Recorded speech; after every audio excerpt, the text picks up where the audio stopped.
नमस्कार दोस्तों, stock market studies में फिर से एक बार आपको दिल से स्वागत करता हूँ। तो आज इस वीडियो के अंदर कुछ कंपनीज के नेगेटिव कुछ न्यूज़ के चलते हुए कंटिन्यूअसली एक करेक्शन देखने को मिला है, कंटिन्यूअसली गिरावट का माहौल देखने को मिला और कुछ कंपनीज के ऊपर बहुत शानदार गुड न्यूज़ आया जिसके चलते हुए एक शानदार ब्रेकआउट लेवल देखने को मिला है। अब इस ब्रेकआउट लेवल से मैं ज़रूर यहाँ पे मैं कुछ क्वांटिटी को कंटिन्यू करूँगा। तो मैं किस तरीके से इस स्ट्रैटेजीज को फॉलो करूँगा, वो मैं आज इस वीडियो के अंदर शेयर करूँगा, तो वीडियो को लास्ट तक देखना और अभी तक अपने चैनल को सब्सक्राइब नहीं किया तो जरूर कर लेना। सबसे पहले मैं डिस्कशन करूंगा कोल इंडिया के बारे में। देखिए कोल इंडिया आप सभी जानते हैं, इंडिया के एक पॉपुलर देखा जाए तो सबसे बड़े एक माइनिंग कंपनी है और कोल इंडिया के ऊपर एक चीज मैं आपको सबसे पहले बता दूं, कोल इंडिया के ऊपर लास्ट कुछ फ्यू डेज में कंटिन्यूसली एक सेलिंग का माहौल देखने को मिला। तो आप कहेंगे कि सर क्या रिजल्ट के कारण सेलिंग का माहौल है? बिल्कुल नहीं। रिजल्ट जब आया था, रिजल्ट के बाद कंपनी के ऊपर पॉजिटिवली कुछ ग्रोथ एंड नेगेटिवली कुछ डाउन ट्रेंड कुछ उतना नहीं देखने को मिला। मगर यहाँ पे लास्ट कुछ फ्यू डेज में कंटिन्यूसली सेलिंग होने के पीछे कुछ रीजन है। तो मैंने इस कंपनी के ऊपर जब डिसीजन लिया, कुछ इस तरीके से पहले कप बने, उसके बाद दो बार हैंडल बने और finally breakout and breakout confirmation भी हो चुके हैं। उसके बाद कंपनी इस जगह को रिटेस्ट भी किया और रिटेस्ट करने के बाद देखिए कंपनी धीरे धीरे करके ऊपर जाने का कोशिश कर रहा है। अगर ऊपर तक गए तो कहाँ तक जा सकता है कंपनी? अगर यहाँ से ऊपर तक गए तो कुछ इस हाई लेवल तक अराउंड 567 रुपीज तक में टारगेट लेने के लिए इंतजार कर रहा हूँ, क्योंकि कंपनी पहले भी एक बार गया था, वहां से करेक्शन हुआ, फिर से एक बार गया, करेक्शन हुआ। तो मुझे लगता है कि वो सपोर्ट लेवल तक आकर रिबाउंड करने का कोशिश करेंगे। तो क्वेश्चन ये है कि कंपनी के ऊपर इतना बड़ा करेक्शन होने के पीछे रीजन कौन सा है? देखिए रीजन आपके सामने मैं आपको शेयर करूंगा तो आपको क्लियर कट देखने को मिल जाएगा। आप देख सकते हैं Coal India share extend losses fourth जो डेज है, मतलब फोर्थ जो मार्केट डे है उसमें 4 दिन से लगातार कोल इंडिया में गिरावट हो रहा है। उसके पीछे मेनली रीजन है आफ्टर अगस्त प्रोडक्शन, मतलब प्रोडक्शन का जो डेटा है वो फाइनली आ चुके हैं। अगस्त मंथ का जो प्रोडक्शन डेटा है वो डिक्लाइन हो चुके हैं 11.5%, ऑलमोस्ट 12% के आसपास। तो ईयर ऑफ ईयर बेसिस में जो डिक्लाइन है वो बहुत बुरी तरीके से कंपनी के ऊपर सिचुएशन खराब होता देखने को मिला है। जैसे देखिए पिछले सालों में टोटल कैपेसिटी माइनिंग हुए थे 52.3 मैट्रिक टन के आसपास और इस बार कितना हुआ 46.1 मैट्रिक टन के आसपास। तो ओवरऑल 19% का 19 सॉरी 11.9% के आसपास टोटल ये इस बार करेक्शन देखने को मिला कंपनी के टोटल माइनिंग में। तो माइनिंग जितना कम होगा उतना ही तो कंपनी का सेल्स कम होंगे, क्योंकि माइनिंग कम होने का मतलब है कंपनीज के ऊपर जो अ, मतलब जितने सेल्स होना चाहिए था उतना सेल्स होगा नहीं और प्रॉफिट मार्जिन भी कम हो जाएगा। तो उसी का यहाँ पे सिचुएशन भी देखने को मिला।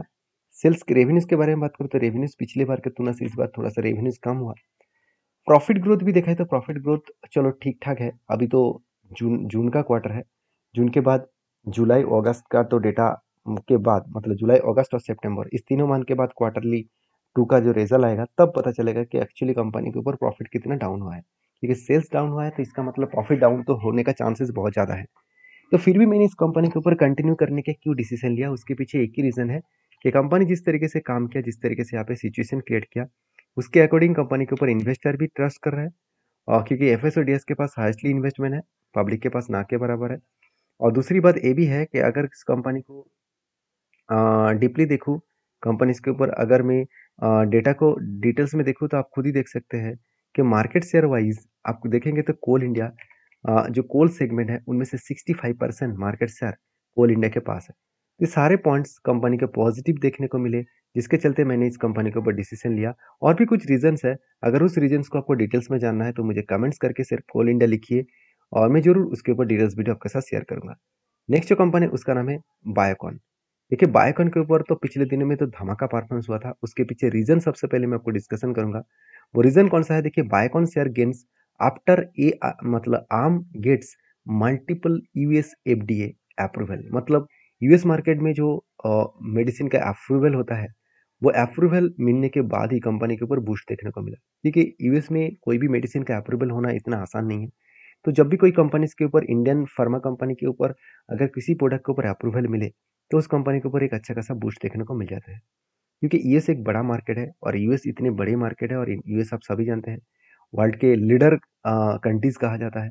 तो उस कंट्रीज में माल बेचना, देखिए मान के चलिए आपका एक दुकान है, उस दुकान में मान के चलिए आप छोटे-छोटे कंपनी को प्रोडक्ट सेल कर रहे थे।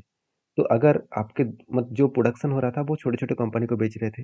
अगर आपके दुकान में जाकर रिलायंस बोल दे कि चलो आपका प्रोडक्ट मैं खरीदारी करना चाहूँगा, तो क्या आपका बिज़नेस में ग्रोथ नहीं होगा? क्या आपका बिज़नेस में एक जम नहीं दिखेगा? कि आपका अगर शेयर हो तो क्या शेयर में जम नहीं दिखेगा? बिल्कुल दिखेगा, क्योंकि बड़े प्लेयर कोई भी एंटर हो रहा है छोटे कंपनी के ऊपर, तो उसमें एक ग्रोथ तो दिखेगा। तो यहाँ पे बायोकॉन ने एक अच्छा खासा अप्रूवल मिला, और जिसके चलते हुए मुझे लगा इस कंपनी के ऊपर अच्छा खासा ग्रोथ और भी देखने को मिल सकता है। हाँ, कुछ नेगेटिव पॉइंट्स भी है, जैसे देखिए this company has also received demand order from the GST department in Delhi, imposing in penalty 40,000 मतलब रुपीज़ के आसपास। तो ये 40,000 रुपीज़ का पेनल्टी वो किसी भी हालत में चुका सकते हैं। तो यहाँ पे करोड़ों का बात नहीं कर रहा है, सिर्फ 40,000 के बारे में बात किया जा रहा है।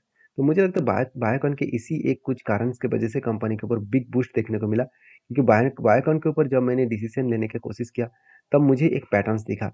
मुझे पैटर्न्स कुछ इस तरीके से दिखे, पहले दिखे लंबा से जानने के हिसाब से एक कप बने, उसके बाद एक हैंडल पैटर्न बने, और काफ़ी ध्यान पैटर्न्स बनने के बाद मैंने जब इसके ऊपर डिटेल्स में रिसर्च किया, तब मुझे पता चला कंपनी का लाइफ टाइम हाई है 485 रुपीज़ के आसपास, और कंपनी ब्रेकआउट लेवल हो रहा है 380 रुपीज़ के आसपास। मतलब एटलीस्ट 100 पॉइंट्स तो वो ऊपर जाने का कोशिश करेंगे ही, क्योंकि जिस तरीके से यू टर्न लिया वो यू टर्न लेकर ऊपर जाने का कोशिश करेंगे, और वही लेवल को वो रिकवरी करेगा, क्योंकि पहले भी इस तरीके से हुआ था, आप देख सकते हैं यू टर्न लेकर वापस गया। उससे पहले भी अगर देखेंगे तो कंपनी डेटा को, वहाँ पे भी सेम टू सेम हालत दिखेगा। यहाँ पे भी देख सकते हैं यू टर्न लेकर कंपनी ऊपर गया। तो सिचुएशन को आपको समझना पड़ेगा कि कंपनी में सचमुच क्या दम है, कंपनी ब्रेकआउट कर सकते हैं, क्योंकि जो पैटर्न्स यहाँ पे क्रिएट हुआ है वो पहले कप बने, उसके बाद एक हैंडल पैटर्न बने, फाइनली उसको ब्रेकआउट करने का कोशिश कर रहे हैं। अगर यहाँ पे ब्रेकआउट और ब्रेकआउट कंफर्मेशन कंप्लीट करे, तो जरूर मैं कुछ गुड डिसीजन यहाँ पे लेने वाला हूँ। तो बाकी इस कंपनी के ऊपर एक चीज़ों को आपको समझना होगा, इस कंपनी को फाइनेंशियल डिटेल्स क्या है वो देखना पड़ेगा।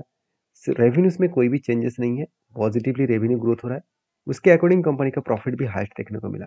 देखिए पिछले क्वार्टर में तो बुरी तरीके से कंपनी का प्रॉफिट डाउन हो गया था, इस बार कंपनी हाइस्टली प्रॉफिट किया, इसका मतलब इसका एक झलक आपको कम टाइम्स में देखने को मिल सकता है। तो इसीलिए मैं इस कंपनी के ऊपर पॉजिटिवली सोच रहा हूँ, पॉजिटिवली इस कंपनी के ऊपर थिंकिंग रखा हूँ। बाकी आपके क्या व्यू है, आपकी क्या राय है, मुझे जरूर कमेंट्स करके बता सकते हैं। नेक्स्ट जो कंपनी है उसके नाम है KPI green energy. Basically KPI green energy India के एक एक ट्रस्टेड कंपनी धीरे धीरे करके बन रहा है। ट्रस्टेड इसलिए मैं बता रहा हूँ क्योंकि देखिए इंस्टीट्यूशन इस कंपनी के ऊपर कोई भरोसा ही नहीं कर रहे थे, जीरो के आसपास होल्डिंग था। आज देखिए एफएस के पास 2% होल्डिंग से बढ़कर 12% हो गया, और डीएस के पास होल्डिंग 0% से 1.54% हो गया। तो माल किसने बेचा? कुछ प्रोमोटर ने बेचा, कुछ पब्लिक ने बेचा। तो जब इंस्टीट्यूशन अच्छा खासा बाइंग कर रहा है, और वो भी इतनी छोटे कंपनी के ऊपर, तो कुछ ना कुछ तो पॉजिटिविटी होने वाला है। तो मुझे भी लग रहा है कि इस कंपनी के ऊपर अपकमिंग टाइम्स में कुछ ग्रोथ आने का चांसेस है, क्योंकि टेक्निकली चार्ट पैटर्न्स के हिसाब से बात करूँ, कंपनी लंबा जर्नी करने के बाद ध्यान से देखना, कंपनी यहाँ से भी पॉजिटिव गया, यहाँ पे होल्ड किया, फिर से ब्रेकआउट, फिर से होल्ड, फिर से ब्रेकआउट, और फिर से यहाँ पे कुछ टाइम और पीरियड में होल्ड किया। ब्रेकआउट करने के बाद मुझे लग रहा है कि यहाँ पे कुछ टाइम यहाँ पे कंपनी बिताएगा। तो यहाँ पे कुछ टाइम बिताने का मतलब है कि ये देखिए यहाँ पे एक क्या बना सपोर्ट, यहाँ पे क्या बना एक रेजिस्टेंस के आसपास, तो दूसरा यहाँ पे सपोर्ट बने, फिर से रेजिस्टेंस बने, तीसरा यहाँ पे सपोर्ट बनने जा रहा है, और चौथा एक रेजिस्टेंस बनेगा। तो फाइनली इस लेवल को जब ब्रेकआउट करेगा तो एक बड़ा धमाका हो सकता है। तो इसी पॉइंट के बेसिस में मैं इंतजार कर रहा हूँ, और मुझे अभी इतने जल्द से जल्द एंट्री भी नहीं लेना है इस कंपनी के ऊपर, क्योंकि इसका वैल्यूएशन थोड़ा सा मुझे हाइक दिखा था। अभी थोड़ा थोड़ा करके कंपनी रिकवरी कर चुके हैं, क्योंकि कंपनी का पी रेशियो चला गया था 75, और कंपनी खुद के पी रेशियो एवरेज 20 के आसपास है। मतलब कंपनी का वैल्यूएशन थोड़ा सा हाई है, और इस हाई वैल्यूएशन के हिसाब से थोड़ा सा तो करेक्शन होना चाहिए, थोड़ा सा तो कंपनी का होल्ड होना चाहिए। उसके बाद अगर ब्रेकआउट हुआ तो एक पॉजिटिव यहाँ पे ग्रोथ देखने को मिल सकता है, क्योंकि कंपनी के ऊपर जो आशा किया जा रहा था कि कंपनी अच्छा खासा सेल्स एंड प्रॉफिट ग्रोथ को मेंटेन करेंगे, उसी तरीके से कंपनी सेल्स को लगातार बढ़ाते चलेंगे, अलग लेवल के एक सेल्स का ग्रोथ किया, और उसी तरीके से कंपनी का प्रॉफिट ग्रोथ भी बहुत शानदार तरीके से प्रॉफिट ग्रोथ को मेंटेन किया। अराउंड 43 करोड़ से डायरेक्टली 66 करोड़ के आसपास प्रॉफिट ग्रोथ देखने को मिला। ओवरऑल जो डेटा है उस डेटा एक ही बात बता रहा है कि कंपनी के ऊपर जो जर्नी है वो जर्नी कंटिन्यू रहेगा। उसके लिए थोड़ा सा इंतजार करना पड़ेगा, क्योंकि कभी कभी होता क्या है, लंबा जर्नी होने के बाद कंसोलिडेट जो फेज है उसके ऊपर चला जाता है। आप खुद ही देख सकते हो, जब भाग रहा था तब वॉल्यूम भी कितना हाई हो रहा था, आप वॉल्यूम को देखेंगे कितना हाई है, और जब कंपनी होल्ड कर रहा है तब वॉल्यूम क्या कर रहा है, वीक होता चला जा रहा है। तो जब कोई भी जगह पे होल्ड करे, उस जगह पे वॉल्यूम वीक हो, तो दो तरीके से सिनेरियो हो सकते हैं, आइदर वो ऊपर जा सकते हैं, आइदर वो नीचे आ सकते हैं। इसलिए इस तरीके से लेवल्स में आपको थोड़ा सा संभल कर और थोड़ा सा रिसर्च करने के बाद ही काम करना चाहिए, क्योंकि मेरे वीडियो में सारे जो डिटेल्स डेटा आपके साथ शेयर कर रहा हूँ वो मेरे पॉइंट ऑफ व्यू से, कोई भी आपको बाय एंड सेल का रिकमेंडेशन कर नहीं रहा हो। अगर आपको काम करना है तो इस चीज़ों को समझ कर स्टडी करके काम करना पड़ेगा। तो नेक्स्ट जो कंपनी है उसके बारे में चर्चा करूँ, उसके उसके नाम क्या है? उसके नाम के बारे में चर्चा करूँ तो आप देख सकते हैं, उसका नाम है माइंड टेक इंडिया लिमिटेड। तो माइंड टेक इंडिया लिमिटेड जो करीबन 950 करोड़ का कंपनी है। तो कंपनी ने अच्छा खासा एक रिटर्न दिया, 133 से लेकर 400 तक जर्नी किया। इसके अकॉर्डिंग कंपनी के ऊपर इन्वेस्टर के सॉरी एज ए कंपनी के ऊपर एक गुड अपडेट भी है। वो गुड अपडेट क्या है, आप देख सकते हैं डिविडेंड भी कंपनी दिया, बाईबैक भी दिया। तो इस बार कंपनी 1:4 रेशियो के यहाँ पे देखा जाए तो बोनस भी देने जा रहा है। तो बोनस के माहौल कंपनी सामने लेके आ रहा है। तो जल्द से जल्द इसका डेट भी आ जाएगा, तो जब डेट आएगा तो मैं आपके साथ शेयर भी करूंगा। तो वीडियो अच्छा लगे तो प्लीज़ लाइक करना, चैनल को सब्सक्राइब भी करना। मिलते हैं नेक्स्ट वीडियो में, तब तक के लिए धन्यवाद।